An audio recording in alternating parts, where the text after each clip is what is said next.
every time may graduation, ang T-class. Kasi kung meron akong isang project na talagang binaby at inalagaan at pinalawak nung ako'y governor, ay ang ating employment at skills training. Lubos po ako nagpapasalamat sa ating puting Mayora. At sa ngayon po ako po may work na sa graphic artist. Dahil po sa inyong malasakit, marami sa amin nabigyan ng pag-asa, kaalaman at pagkakataong magtagumpay. Ang aming natutunan at tagumpay ay alay namin sa inyo at sa buong Tarlac. Mabuhay po kayo at mabuhay ang serbisyong kayo. Sa lahat ng mga graduation rites, ang pagtatapos sa graduation ay actually isang simula. Sana po yung training na inyong natutunan ay umpisa lamang.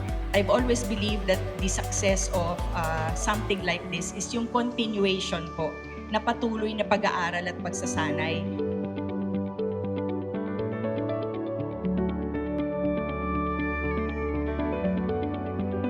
Natutuwa naman ako na up until now, marami pa rin po natutulungan ang programa ni Governor Mayor Susan Yap na ating mga kababayan Tarlakenyo para umasenso ang buhay ng ating mga kababayan.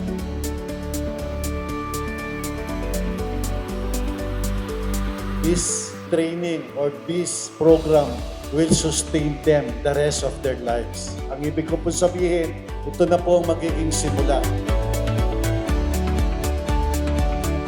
Mayor Susan Yap kasi, ang gusto niya, huwag kayong bigyan ng isda.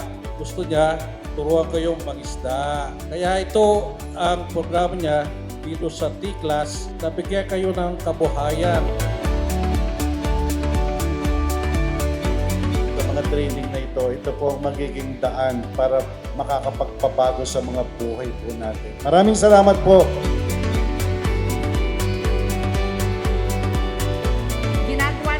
Second book namin ng mga nag-success stories. Sana kayo ay maging parte ng mga success stories na na-train natin at napamamahagian ng kaalaman.